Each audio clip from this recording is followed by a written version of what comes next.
Welcome, everybody. We have with us Rabbi Cat Zavis of Beit Tikkun. Welcome, Rabbi Cat.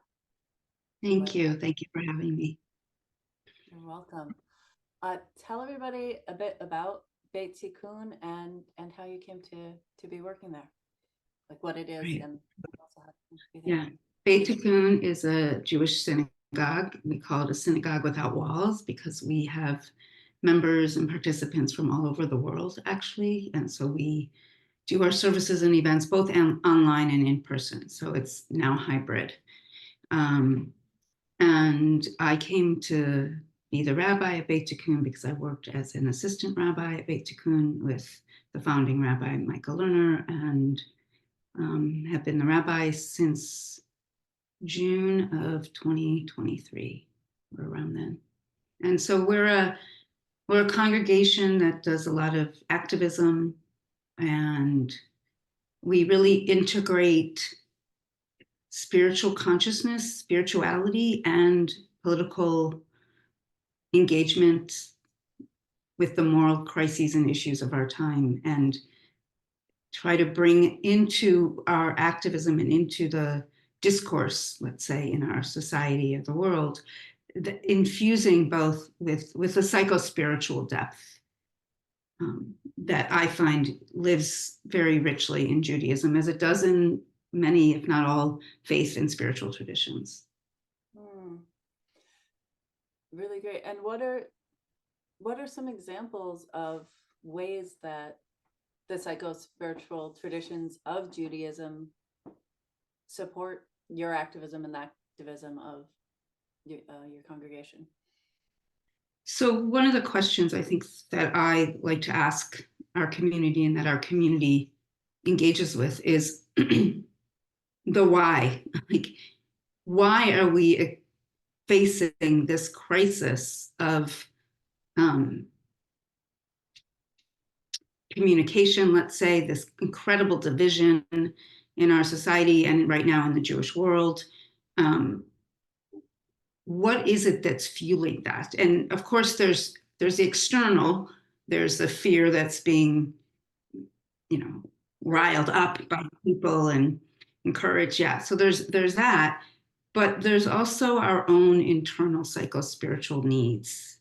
And we have needs for meaning and belonging and purpose. We also have needs for being understood and have a sense of being gotten, I like to say. And so how do those unmet needs, or let's put it more positively, how do our yearnings for that get mobilized in either positive, let's say, generative ways, and less generative or harmful ways? And then how do we do the work that we need to do as individuals and collectively to harness our yearnings in ways that are generative and loving and co-creating? And so we could say that when our trauma gets activated, and then everything's focused on our fear and our trauma, that's less generative. And then if we look at, oh, we're fearful right now, what are the tools or strategies we need to engage in to calm our nervous system so that we're not responding from a reactive, fear-driven, trauma-driven place? And so there's lots of sources we could look to help us navigate that, both within and outside of Judaism. Yeah. And what are some ways that you offer that to the people, the members of your synagogue? Like I do a lot of, let's talk about our feelings and what's going on in our body. And what are some of the things that you offer? Or so we practice prayer. I mean, I personally engage in prayer every single morning, and it's very nourishing for me. And so we have Shabbat services, and people come. And Shabbat services for me are a beautiful integration. So Abraham Joshua Heschel has two quotes that essentially say, prayer is our opportunity to engage in the complete awe and radical amazement of the miracle of life itself. And so just like take that in for a moment, right? Like it is miraculous that you are alive at this moment and that I'm alive in this moment. Like, that's miraculous that there's trees flowering and blooming and leaves falling and, you know, water's flowing and it's all animals chirping and running around. Like, life itself is truly miraculously exquisite and beautiful and a miracle. So if we take that in, like if we really let that move us deeply, it impacts us. It can't help but impact us.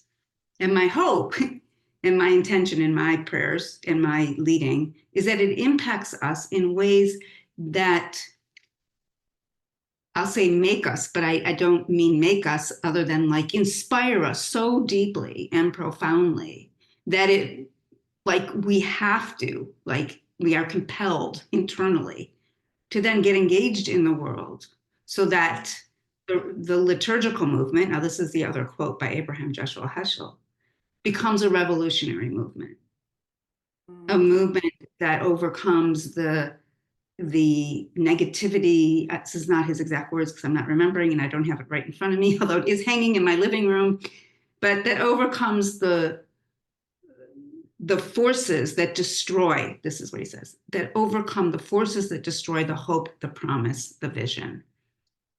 And so when I lead services and when we talk about Torah and we chant, I'm framing it all in these two quotes, if you will. On one hand, there's the awe and wonder and radical amazement of life itself. And when you tap into that, then our liturgical movement, our prayers, our discussions must become part of the revolutionary movement that overcomes the forces that destroy the hope, the promise, and the vision. Because otherwise, we're not going to have this miraculous world, right? We're watching it be destroyed. Mm-hmm. Mm-hmm. So And that's also, part of what I bring. the other thing that I got from that quote is life by existing is miraculous, even if maybe a lot of the details maybe are horrifying Or mundane. or mundane. Yeah. Yeah. Yeah. Yeah. Yeah. Like, And it's when I see, for me, I was thinking, when I see the horrors in the context of the larger miracle, I have the energy to care, right? I don't go, it allows me to not go nihilist. right, right. And it also, I think it also can bring out in us a sense of responsibility. Like, why we're here, you know, so we have some responsibility. Yeah. Yeah. Yeah. Actually, that brings me around to something else I was going to ask about. So,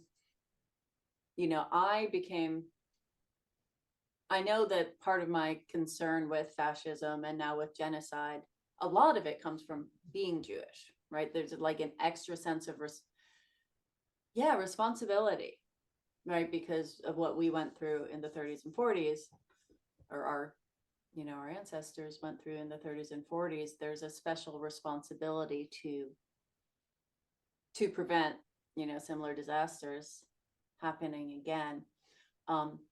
And at the same and in this particular moment, there's a special grief that that a lot of the Jewish community is not seeing things that way. Well, would you share about like your analysis or your experience or how that's living for you and your community? Yeah. So I'm fortunate that Beit Tikkun has always been a community that's been opposed to the occupation, that's been supportive of Palestinian liberation and end to the occupation. And so I've had that foundation, and I have been bringing the congregation along, let's say, a little bit further on this journey to really have a deeper understanding and analysis of the Zionist political project and the failures of the Zionist political project to really live what it supposedly was going to live, at least depends whom within the Zionist movement you talk to. Of course, I was going to say Herzl, this is exactly what the Zionist political project was going to lead to, and others, Jabotinsky and others, this is inevitably what it was going to lead to, and they knew it. But in terms of people who had a vision and a dream that I think many of us thought and had early in our lives, that in a Zionist political reality, you could have Jewish liberation and Palestinian existence. I'm not going to say necessarily full liberation or freedom. I'm not sure that was ever, I think abstractly that was something many people wanted and believed in and thought was possible, but it's not what happened. So whether it could have been possible or not is not really on the table. It's not what happened. So it's not possible. And what we now know is that the Zionist political project of the state of Israel, which is, let's be very clear, it's not a Jewish state. It's a state with a lot of Jews. Mm-hmm.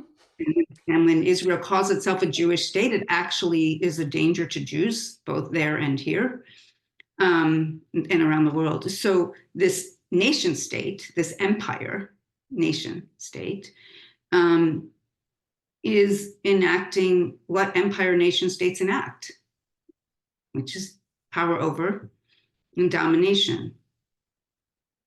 And they're doing that now and have been doing it forever on the backs of Palestinians, literally on their homes and their bodies and their lives and their gravestones and their cultural sites and religious institutions. And so I've been fortunate because helping my community understand this more deeply has not been a huge lift. Because your community, and that it was already there. There wasn't conversations around what Zionism meant, what it was looking like. Those conversations were not happening. It was just the rabbi was putting forth his view and people appreciated it and agreed with it. And so I've been doing more of adding to the educational level and deepened understanding. And also, grieving and bringing a lot of different speakers and conversations. And so in terms of the community, that's been really beautiful and not like I said, not so difficult. In terms of my role in the Jewish world, I'm sure a lot of people are not so happy. I'm not so important, so you don't have to worry about it. I'm not like a huge name or anything, but certainly it's made, certainly some people are uncomfortable with it. And I believe it's a genocide. And if I believe it's a genocide, then the only question I can ask myself is, what would I have wanted Germans to do in the 30s and early 40s? And am I doing that? Mm-hmm. Yeah. It's interesting. Over a year ago, I hosted a grief circle about what was being done in Gaza. And the majority of the people who came not only were Jewish, but were half Jewish. And what we kind of expressed was like, I feel like this is being done in my name, right? I'm half Jewish. And yeah, there were several other people there who were half Jewish, and being Jewish is important, but somehow but I don't know if it's the half part that had us never get caught up in Zionism. Like it just was not like, I hear about so many Jewish anti-Zionists who started heavily Zionist and then got information. That was never really there for me. And there's just an extra layer of shame, or there was, until I got to a point where I was like, no, Israel isn't Jewish. Right? It doesn't represent, yes, they're using me, they're using my name, they're using my existence to justify what they're doing, but they don't represent me. And and that was very freeing, but it took a while. Yeah. Yeah, it's really important, I think, for Jews to deconflate, that's actually a word, but undeconflate Judaism from Zionism, because there's such a conflation, and much more so here than in Israel even, but there's this conflation of, if you're Jewish, you have to be a Zionist, as if Zionism is a religion or as if Judaism is a political ideology. Now, I happen to think that Judaism has teachings within it that are clearly political ideologies. Mm-hmm. I mean, I think it's completely anti-empire, anti-imperialist.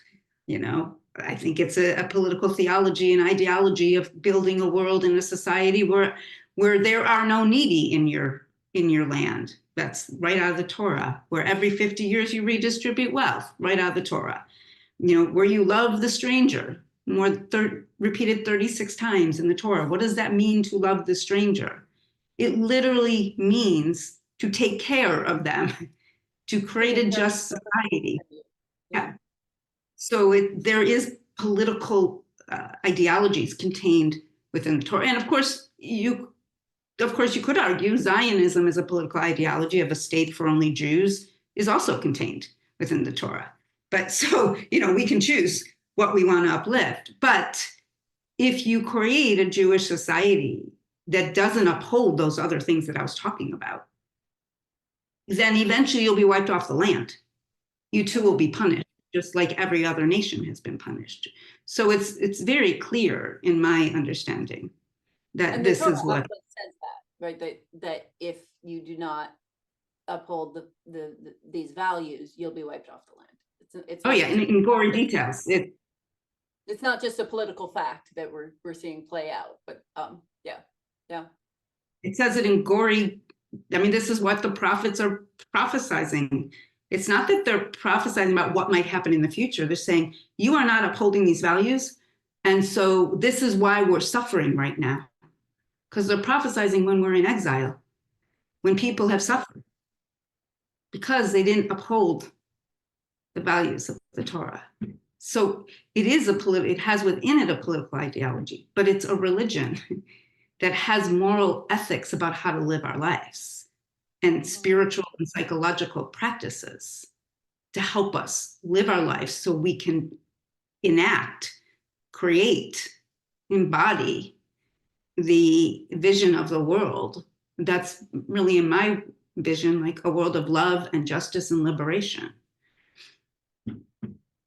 And before we started recording, you were talking about the pillars of truth. Was it truth, justice, and peace? And I was just remembering that my ex and I created our own ritual around Hanukkah, because we were both raised relatively secular. And I was like, what does the oil represent? Why is it important that there's a light in the temple? And she said, well, in Zoroastrianism, light means truth. I'm like, I can work with that. I like it.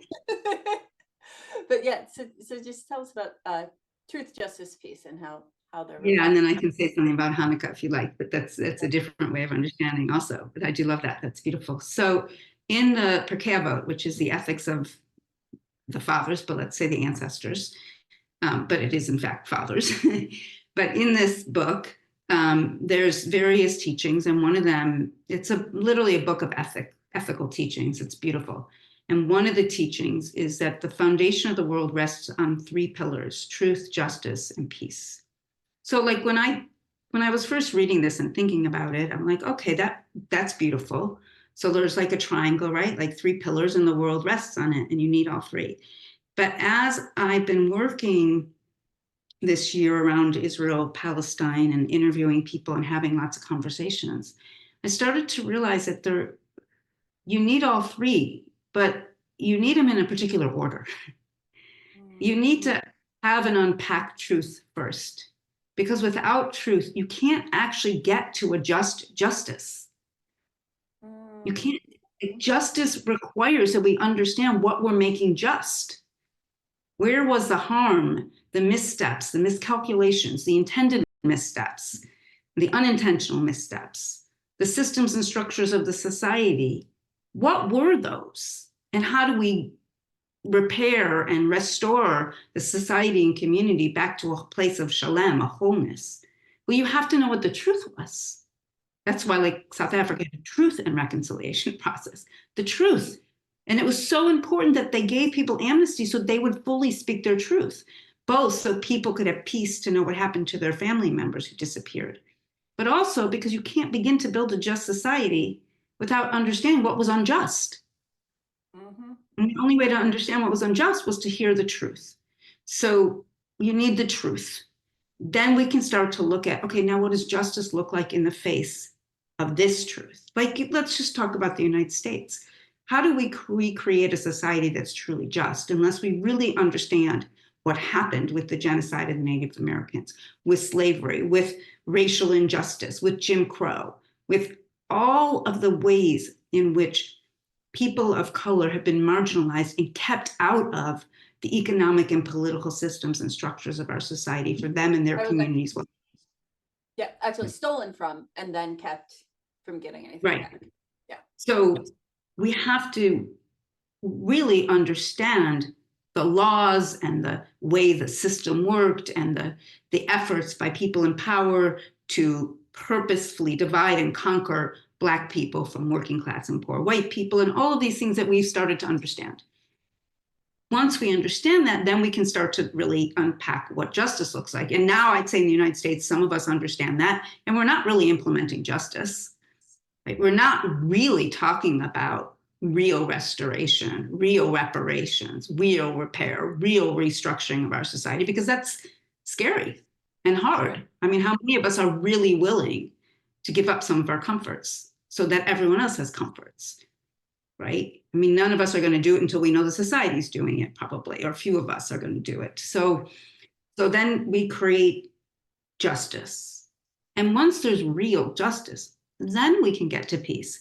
But we've done it backwards, really. We've lived in what we believe is peace because, you know, in our communities or in some communities, it's peaceful enough. So we're living in relative peace and comfort and ease. So we'll have a little bit of justice. We can expand the realm of what we think justice is. So we can maybe start talking about, maybe those laws, 3 strikes, you're outlaws, or other laws, or the racism in the criminal justice system, we can start to look at. But full abolition, no. But if you go to truth, but if you go to truth, then you have to get to full abolition, because then you understand how the prison industrial complex is part of and the continuation of slavery and Jim Crow. I just also wanted to say, we require that there be peace before we're willing to allow any justice. So I'm definitely people who say, oh my God, there's all this criminality, then we have to imprison everybody. Or, oh my God, there's,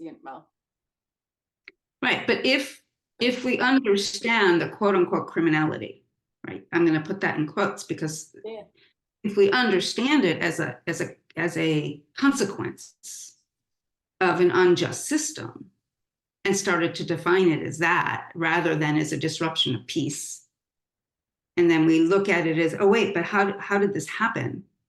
Like, what happened with the burning of Black Wall Street, for example? Like the intentional denial of the accumulation of Black wealth. Mm-hmm.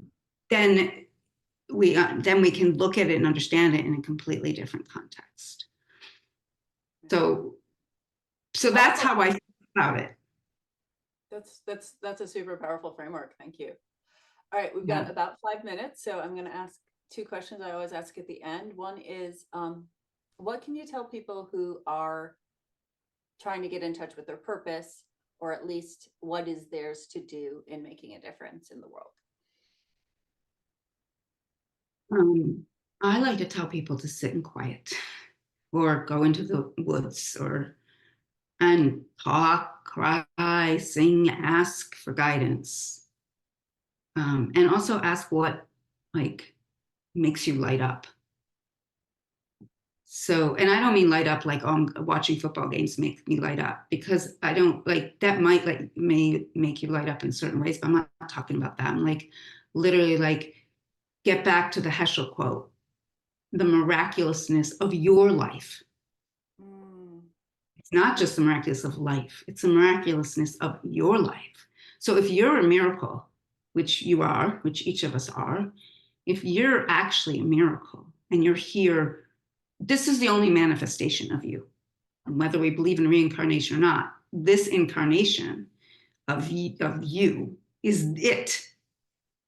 So what is it that your incarnation is called to, inspired to, yearns to do in this world? And the thing is that everything in our society is set up so you will not explore that. So you will not ask that. Because if you do, you will stop being a cog in the wheel of the capitalist empire. So that's why I say you have to like seriously set time aside, and you might have to do it again and again and again to peel back the layers of the onion that tell you, A, you're not enough, B, you're not worthy, and C, you can't do it because, how are you going to support your family? How are you going to survive? That's not an unreasonable question, but that's why we have to change our society. Imagine if we had a world filled with people that were actually embodying the sparks of light, the sparks of divine consciousness that we all are, and we were actually manifesting our greatness. We would all be great. We would all be fine. We'd have enough food. We'd have enough of what we need. And we'd have abundance of purpose and meaning and love and community and belonging and connection. It's really wonderful. And then the last question is, tell everybody about your free gift you're offering. So the gift is a YouTube recording of me just recently speaking about unlocking divine consciousness, which has to do with the Parsha of Genesis. So it's a YouTube recording of me giving off a little teaching about Parshat Bereshit, which is really about this very thing. It's about God speaking to the universe and saying to the universe, unfold, please, unfold in your miraculousness, and give sparks of divine presence throughout the world and plant seeds throughout the world. So it's a short video teaching about that. Powerful. Sounds very, very powerful. Thank you, Rabbi Cat. This was wonderfully thought-provoking, wonderfully caring. I got so much from this conversation, and I think everybody else will too. And thank you for your time. Thank you so much. It's been lovely.